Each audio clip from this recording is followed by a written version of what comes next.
Salut à tous, ici le Conteur. Aujourd'hui, on se retrouve pour des histoires de parents rois du monde. L'histoire suivante est postée par Murgeruni. Ok les gens, cela semble incroyable, mais lorsque vous travaillez dans le commerce des animaux de compagnie en tant que vendeur assez longtemps dans des zones bizarres, vous commencez à avoir votre juste part d'enfants rois du monde et de parents pourris. C'est la première d'une longue série d'histoires, alors ne soyez pas trop durs. Je travaille dans une animalerie familiale de l'Est des États-Unis, et, bien que je sois spécialisé dans le domaine aquatique, j'essaie d'être un touche-à-tout. Le jour où cela s'est produit était plutôt calme, jusqu'à ce que Petite Herde, notre sale gosse, et Aiseuse de Cochon, notre reine du monde, entrent dans le magasin. Le magasin étant assez modeste, il était assez facile de voir les clients entrer et sortir, surtout au rayon poisson. J'ai donc été le premier à voir ces magnifiques créatures, une femme d'une quarantaine d'années qui parlait sur son portable, ses cheveux manifestement teints blonds et sa tenue criant pratiquement crise de la quarantaine, tandis que son enfant la suivait. Le gamin devait avoir 7 ou 8 ans. Il jouait sur sa Switch, sa chemise couverte de ce qui semblait être un mélange de sauce à pizza, de soda et de nombreuses taches mystérieuses. Au début, les choses étaient plutôt normales, le gamin se fichant de tout ce qui se passait dans le magasin, tandis que Reine du Monde s'énervait contre lui parce qu'il ne faisait pas attention. Mais les choses ont changé assez rapidement. Reine du Monde et Salgosse étaient près des furets quand Reine du Monde a pris la Switch de Salgosse, ce qui a immédiatement provoqué une réaction de cris et de bouderies, avant d'être distrait par quelques poissons dans mon rayon. Bon, un peu d'informations inutiles, mais le rayon poisson de mon magasin est organisé de la manière suivante. 2/5 du rayon est consacré à l'eau douce, 2/5 à l'équipement et le reste à l'eau de mer. Étant donné que nous n'étions pas spécialisés dans l'eau de mer, nous avons gardé que des poissons assez génériques mais recherchés, comme les poissons chirurgiens, divers poissons clowns, des labracillignes, etc. Le truc avec les deux premiers, c'est qu'à cause du monde de Nemo, les enfants sont toujours attirés par les Dory ou les Nemo. Bon, tout cela à l'esprit, la première chose que Salgosse a faite a été de se diriger vers le petit assortiment de poissons chirurgiens que nous avions, pressant pratiquement son visage couvert de déchets contre la vitre en criant « Dory !» aussi fort qu'il le pouvait. Reine du Monde m'a ailé depuis le rayon de nettoyage des algues et c'est ainsi que la rencontre a commencé. J'aime être décontracté sur le lieu de travail car je trouve que cela diminue l'anxiété des clients et me rend plus accessible. La première chose qui est sortie de ma bouche a été « Bonjour, comment se passe votre soirée? Besoin d'aide ?» Reine du Monde a commencé notre rencontre en levant les yeux au ciel avant de pointer du doigt le poisson chirurgien et d'exiger un prix avec une formule simple mais impolie. « Combien pour ce truc ?» C'est la façon dont elle l'a dit qui était grossière. Après être passé d'une attitude décontractée à une attitude plus professionnelle, je lui ai simplement dit que le poisson chirurgien était à 160$. C'était un poisson chirurgien de bonne taille. Bien sûr, elle s'est moquée, mais la suite a été un peu plus inquiétante. Reine du Monde a sorti 30$ de son sac à main et les a posés sur le bureau que nous utilisions pour emballer les poissons, en disant d'un ton exaspéré « C'est tout ce que tu auras, mets-le dans le sac !» Les choses commencent à se gâter. Il convient de noter qu'il était alors 21h15 et que le magasin avait fermé ses portes depuis 15 minutes, bien que nous ayons pour règle de ne pas demander aux clients de partir avant 21h30. Il n'y avait que mon directeur et moi-même à ce moment-là. Mon directeur étant dans le bureau pour fermer les caisses, de sorte que j'étais le seul employé dans le magasin. En voyant Reine du Monde poser les 30$ sur la table, j'ai haussé un sourcil avant de m'appuyer contre le mur et de lui demander simplement « Avez-vous un aquarium d'eau de mer ?» Elle n'a pas bien pris la chose. Elle a crié sans se poser de questions. « C'est pas tes oignons, maintenant mets mon poisson dans un sac, espèce de petite crotte prétentieuse !» J'ai simplement refusé, et j'ai fait glisser ces 30$ vers elle avant qu'elle ne les fasse glisser à son tour, encore plus énervée. « Je vais te faire virer si tu n'emballes pas mon poisson tout de suite !» À ce moment-là, Salgosse commençait à s'énerver de l'interaction, criant comme une banshee qu'il voulait le poisson, l'appelant toujours Dory et commençant à taper du pied dans un accès de colère. Très vite, je leur ai demandé de partir. C'est là que j'ai fait dans la colle. J'aurais dû appeler les flics à ce moment-là, sachant qu'elle n'allait pas partir sans se battre. À ce moment-là, Salgosse était par terre, tapant du poing sur le sol, la morve dégoulinante sur son visage, tandis que Reine du Monde essayait de me culpabiliser. « Désolé mon chéri, ce type ne veut pas que tu aies le poisson, ça lui va parfaitement pour que tu n'aies pas d'amis poisson pour te rendre heureux. » C'est à ce moment-là qu'elle s'est retournée vers moi.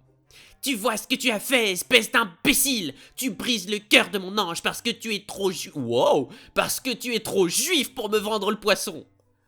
Intérieurement, je riais. Ce genre de situation arrivait de temps en temps, mais l'antisémitisme était nouveau. Je pensais que tout commençait à s'arranger à ce moment-là, mais je me trompais. Sale gosse a pété les plombs. Zut. Vous savez que certains chanteurs d'opéra peuvent briser du verre avec leur voix. Ce gamin aurait un don pour ce genre de choses. Sale gosse criait aussi fort qu'il était humainement possible à ce moment-là, tout en réussissant à atteindre l'aquarium. Enfin, mon directeur est sorti du bureau et a regardé ce qui se passait. Sale gosse a attrapé un morceau de roche et a accidentellement attrapé un oursin à longues épines. Les cris de colère se sont transformés en gémissements de douleur lorsqu'il a retiré une pierre de l'aquarium. Un pauvre petit crabe boxeur à la main. À ce stade, j'étais moins préoccupé par le gamin que par le fait que mon responsable appelait le 911. Lorsque je me suis retourné, j'ai vu quelque chose qui me fait, encore à ce jour, faire des cauchemars. L'enfant agrippait sa main pendant que sa mère essayait de l'aider. Quelque chose pendait de sa bouche. Le pauvre petit crabe boxeur avait été écrasé par le gamin. Sale gosse l'ayant poussé dans sa bouche et l'ayant mâché, laissant une petite pince pendre de sa bouche. Bonjour le tableau. Les 2 minutes qui ont suivi ont été un étrange mélange d'étonnement et de panique. Moi-même disant au gamin de ne pas bouger sa main car il allait briser les épines de l'oursin, tandis que Reine du Monde commençait à me frapper avec son sac à main minable en criant que j'avais fait du mal à son gamin. Votre enfant a plongé sa main dans un aquarium contenant des animaux toxiques, poisson lapin à tête de renard, et il s'est fait ça tout seul. Calmez-vous et laissez-le tranquille pour que les ambulanciers puissent retirer les épines quand ils arriveront. Comment oses-tu? Vous voulez que je laisse mon ange souffrir? Si vous m'aviez simplement vendu ce stupide poisson, tout cela ne serait jamais arrivé! Votre enfant a mis la main dans l'aquarium et a mangé un crabe. Qu'est-ce que vous lui avez appris, bordel? Ne me dis jamais comment élever mon ange. Il avait le droit de manger ce crabe. Vous lui avez pris quelque chose et il vous a pris quelque chose en retour. À la fin de cette interaction, les ambulanciers sont arrivés, ont maîtrisé l'enfant et l'ont emmené dans une ambulance pendant que la police essayait de régler la situation. Sans surprise, Reine du Monde a essayé de me mettre tout sur le dos, disant que je lui avais jeté un oursin. Quoi? Et qu'il avait mangé le crabe dans la panique. Sans surprise non plus, nous avions tout filmé, y compris Reine du Monde qui m'avait frappé avec son sac à main. Pour faire court, Reine du Monde a été arrêtée pour coups et blessures, et elle avait apparemment mis le caillou dans son sac pour lui donner plus de punch. Les ambulanciers n'ont remarqué qu'après m'avoir vu que je saignais à la jambe à cause de la pierre marine tranchante. Après avoir obtenu une déclaration, les flics sont partis. Reine du Monde et Sale gosse sont allés là où les flics les ont emmenés, et je m'en suis sorti avec 8 points de suture et une prime de 300 $ de mon patron pour avoir géré la situation sans que personne ne soit gravement blessé. D'après ce que j'ai entendu, le gamin avait en fait été piqué par les épines dorsales du poisson lapin à tête de renard, et cela l'avait mis dans une rage aveugle. La mère a passé un accord et s'est retrouvée avec une grosse amende, un peu de prison et d'autres bêtises. En résumé, je n'ai pas vendu de poisson à une reine du monde, le gamin a pété les plombs, a attrapé un oursin et a mangé un crabe. La reine du monde a été arrêtée pour agression. C'est de loin la pire situation que j'ai jamais connue dans le magasin et je n'arrive toujours pas à croire à l'issue de cette affaire. C'était il y a 3 ans maintenant. J'étais au travail l'autre jour quand j'ai vu un enfant bouder parce qu'une mère ne l'avait pas laissé acheter un aquarium pour poissons chirurgiens, et cela m'est revenu à l'esprit depuis lors. Update. Beaucoup d'entre vous ont demandé ce qui était arrivé à Reine du Monde et Sale gosse. J'ai discuté avec mon patron ce matin et je lui ai demandé ce qu'il en était. Et bien que je n'ai pas obtenu toutes les réponses que je cherchais, voici ce qu'il a dit. Comme je l'ai dit, il m'arrive encore de me demander ce qui peut pousser les gens à agir de la sorte, et j'ai obtenu quelques réponses. Selon mon patron, la Reine du Monde était l'épouse d'un trafiquant de méthamphétamine connu. Eh ben ça commence bien. Ce qui ne m'a pas vraiment surpris compte tenu de ce qui se passe dans ma ville. Les flics n'avaient jamais obtenu de mandat pour fouiller leur propriété pour quelque raison que ce soit, mais cette affaire leur en avait donné l'occasion. D'après ce qu'il m'a dit, la femme abusait d'antidépresseurs sur ordonnance et de médicaments contre les troubles de l'attention et avait fait une crise. Bien que j'ai porté plainte, je n'ai jamais été convoqué au tribunal, et d'après ce que nous pouvions supposer, Reine du Monde a très probablement conclu un accord avec la police pour qu'elle dénonce son mari. Je ne connais pas l'histoire de Sale gosse, mais je ne serais pas surpris qu'il ait pris le même cocktail toxique de médicaments. En ce qui concerne les images de vidéosurveillance, il m'a dit qu'il les avait remises à la police et qu'il ne pouvait pas me les montrer pour des raisons juridiques, mais qu'il n'y avait pas grand chose à voir, si ce n'est la course de mon directeur vers la salle de vente. La façon dont nos caméras de vidéosurveillance sont placées ne permettent de voir qu'une partie de la surface de vente, le bureau et le comptoir de la caisse. Les factures médicales ont été beaucoup plus faciles à établir. J'ai pris un médicament coûteux qui n'était pas couvert par la plupart des assurances pendant la majeure partie de ma vie. J'ai donc toujours dû payer le prix fort pour avoir une très bonne compagnie d'assurance. Et cette fois-ci, cela a porté ses fruits. J'ai dû payer 100 $ pour l'ambulance, mais mon patron m'a remboursé. Honnêtement, c'était une situation vraiment surréaliste, et ça m'a vraiment perturbé pour un moment. Mais je suis assez content d'avoir éclairci les choses. J'espère que Reine du Monde pourrit en prison, et que sale gosse reçoit l'amour et l'encadrement qu'il aurait dû recevoir depuis le début. Et bah GG Hopi, t'as géré la situation comme un chef, donc la prime c'est sympa, mais t'as dit que personne n'a été blessé gravement. T'as quand même eu 8 points de suture à la jambe. Je suppose que tu dois avoir un moyen de faire en sorte que la personne qui t'a tapé dessus paye quelque chose pour toi, non ?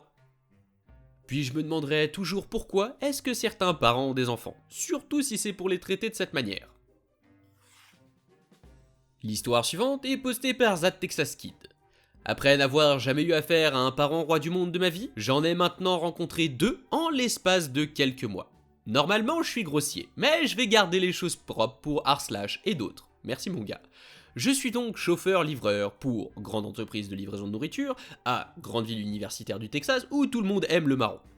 En général, c'est pas mal, ça paye plutôt bien et les clients sont généralement sympas, même si tu rencontres toujours des idiots dans des emplois où tu fais du service. Cette fois-ci, cependant, j'ai dépassé tout ce que j'avais connu jusqu'à présent. Je reçois une alerte de commande sur mon téléphone, une commande relativement simple mais chère d'un restaurant situé à proximité. Nous autres, chauffeurs, aimons les commandes chères. Dans la partie réservée aux instructions de livraison, la cliente explique que je dois l'appeler à mon arrivée, car sonner à la porte, comme je le fais normalement, dérangerait son fils autiste. D'accord, pas de problème. J'ai suivi une thérapie pour des problèmes sensoriels lorsque j'étais enfant. Je vais donc être encore plus compréhensif que le commun des mortels. Je reçois la commande, je me rends à la maison, un quartier agréable de la ville, et j'appelle la cliente. Une jeune femme répond et me demande de m'approcher de la porte. Je m'exécute, et voici Reine du Monde, qui, étrangement, était assez séduisante et n'avait pas la coupe de cheveux typique des Karen. Voici votre commande, madame. Y a-t-il autre chose que je puisse faire pour vous aujourd'hui ? Oui, mon fils est autiste, et les gens comme vous ne comprennent pas à quel point il est difficile de l'élever. Je ne devrais pas avoir payé autant pour de la nourriture. Pouvez-vous me faire une réduction ? Je suis désolé, madame, mais c'est l'application qui calcule le total de votre commande, pas moi. Elle a déjà été payée. La Reine du Monde n'a pas apprécié cette réponse. Son visage est passé d'un sourire suffisant à un grognement. Je suppose que je n'ai pas réalisé à quel point l'idée que les gens paient pour leur propre nourriture est ridicule. Alors pourquoi ne pas me rembourser ? Je ne sais pas si vous avez entendu, mais mon fils est autiste, et c'est de votre faute s'il a encore faim. Je suis désolé madame, mais cela va à l'encontre de notre politique. Si je payais votre commande, je serais probablement renvoyé. Eh bien, vous êtes un livreur inutile de toute façon, vous êtes dégoûtant. Mon fils est en train de mourir de faim. Puisque je me suis donné tant de mal avec vous, vous devriez me donner un pourboire. L'application dispose d'un paramètre qui permet, lorsque vous êtes en train de prendre une commande pour un client, de vous en attribuer une autre en même temps s'il y a de l'activité. Heureusement parce que cela m'a sauvé. Je ne peux pas faire ça madame, voici votre commande. J'ai déposé la nourriture délicatement sur le sol entre nous et j'ai trottiné jusqu'à ma voiture. Elle criait quelque chose d'inintelligible, et après faut pas déranger son fils autiste. Mais je n'arrivais pas à comprendre ce qu'elle disait. Sans surprise, elle m'a donné un commentaire d'1 étoile. Le pourboire était donné en ligne, donc j'ai reçu un petit pourboire. J'ai contacté le service d'assistance le lendemain. Allô, j'ai eu une dame folle hier qui a commencé à exiger que je paie sa commande, et même que je lui donne un pourboire. Vraiment impoli, je ne sais pas pourquoi. Oh, je sais très bien pourquoi, c'est pour ça que je suis là. La gentille dame de l'assistance. De quelle commande s'agit-il ? C'était numéro de commande à adresse. Vous êtes la 3e personne à vous plaindre d'elle. 1 ou 2, nous prenons cela avec des pincettes. Mais 3, c'est qu'elle abuse. Je vais essayer de la désactiver. Si c'est le cas, son commentaire ne figurera plus dans votre dossier. Merci, j'apprécie. J'ai l'impression que le monde entier se porte mieux maintenant qu'elle ne recevra plus de livraison de notre part. Mais le jeu en valait-il la chandelle ? Cela reste à voir. Mais voyons Hopi, tu n'as pas compris. Elle a un fils et en plus il est autiste. Elle a tous les droits du monde. Le gouvernement lui appartient. Tout est gratuit. La maison lui a été offerte. Elle est nourrie. Et oui, et ça, où elle veut. Elle devrait pouvoir commander dans un restaurant 5 étoiles et être servie dans une Mercedes limousine de luxe grand max ultra méga classe. Tout ça gratuitement. Et oui, c'est une parente. En plus, son fils est autiste. Raison de plus. N'importe quoi les gens. L'histoire suivante est postée par Sarah L. Whiteman. Ma sœur et son mari ont pris l'avion pour rendre visite à la famille au Canada et présenter leur nouvelle fille à tout le monde pendant le week-end de Pâques. La visite n'a pas été longue et ils sont allés à l'aéroport ce matin pour s'enregistrer pour leur vol. Le train qui me ramenait à mon appartement ne partait pas avant 3 heures, alors je les ai accompagnés pour les aider avec la poussette et les sacs. En gros, j'ai été une paire de bras supplémentaires pour qu'ils puissent se concentrer sur le bébé au lieu d'essayer de jongler avec les sacs et tout le reste. Alors que nous faisions la queue, il y a eu un problème à la borne d'enregistrement, je sens que mon petit sac à roulettes pour le week-end devient soudainement extrêmement lourd, au point qu'il m'échappe presque de la main. Je me retourne et une fille, âgée de 7 à 10 ans, est assise sur mon sac. « Excuse-moi, descends de mon sac s'il te plaît. »« J'ai mal aux pieds, je veux m'asseoir. » Elle a rebondi sur place, ce qui m'a arraché la poignée du sac de la main, le faisant tomber au sol avec sale gosse. « Ne laissez pas tomber mon enfant comme ça !» Elle était assise sur mon sac et m'a arraché la poignée de la main. Il est à peine 6h30 du matin et je n'ai absolument aucune patience pour tolérer ce genre de stupidité. Alors je tiens mon sac à la main, hors de portée de sale gosse pour éviter qu'elle s'assoie dessus. Ma nièce commence à s'agiter, comme le font les jeunes bébés, et mon beau-frère part en courant chercher une bouteille d'eau pour lui faire un biberon. Il pensait qu'il passerait la sécurité à ce moment-là et n'était donc pas prêt à lui donner un biberon. Pas grave, je dis à ma sœur de s'occuper de son bébé et je m'occupe des bagages. Mais derrière moi, sale gosse commençait à peine. « Maman, mes pieds me font mal et j'ai envie de m'asseoir !» Je vous jure que cet enfant a prolongé ses mots exactement comme ça. « Attends ma chérie. » Ma sœur était en train d'ajuster le bébé dans sa poussette pour essayer de la calmer, mais vu de derrière elle, on aurait dit qu'elle sortait le bébé. « Tu vois, elle sort le bébé de la poussette, va t'asseoir dedans. » Ma sœur l'entend et elle est à 2 doigts de péter un câble. Non, elle ne peut pas s'asseoir ici. « Vous sortez l'enfant, elle peut s'asseoir là. » Non, je ne le fais pas, et non, elle ne peut pas. C'est une grande enfant, elle peut rester debout comme nous tous. « Elle a mal aux pieds, sortez votre gamine de la poussette et laissez-la s'asseoir. » Ma sœur a ce regard que je connais très bien, qui promet qu'elle va foutre en l'air votre journée. Hopi, enlève bébé de la poussette s'il te plaît. Beau-frère devrait arriver avec de l'eau pour son biberon dans 1 minute. Je suis confuse, mais je lui fais confiance et je sors le bébé de la poussette. Reine du Monde a un air de triomphe absolu, mais son visage se décompose lorsque ma sœur prend mon sac de week-end et le sac à langer et les place à l'endroit où bébé était assis. Comme je l'ai dit, grognasse, ton enfant a grandi et peut se tenir debout. Mon enfant a 9 semaines. Elle peut à peine tenir sa tête droite toute seule. Il faut que tu te mettes un peu de bon sens dans la tienne. À ce moment-là, un agent d'escale a remarqué la situation de ma sœur avec le bébé qui s'agitait encore et l'a ramené à l'avant de la file d'attente pour la faire passer. Mon beau-frère réapparaît juste après pour m'aider à trier les sacs pendant que je nourris le bébé. J'ai cherché Reine du Monde et sale gosse était par terre en train de piquer une grosse colère. Pire que toutes celles que j'ai pu voir chez des enfants de la moitié de son âge. Reine du Monde avait l'air de sucer un citron. Merci. N'hésitez pas à noter ma performance de sale gosse dans les commentaires. Plus sérieusement, à chaque fois je lis des histoires comme ça, et à chaque fois je suis surpris que des parents puissent imaginer que c'est normal d'exiger d'autres personnes qu'ils cèdent quelque chose à eux pour leur enfant. Enfin, je sais pas, pour moi il y a un truc qui cloche, je me verrai pas si un jour j'ai un gosse, aller voir quelqu'un qui prend son bébé de la poussette pour lui dire « File-moi ta poussette, mon gosse de 10 ans a besoin de s'asseoir ». Enfin, ça n'a aucune logique.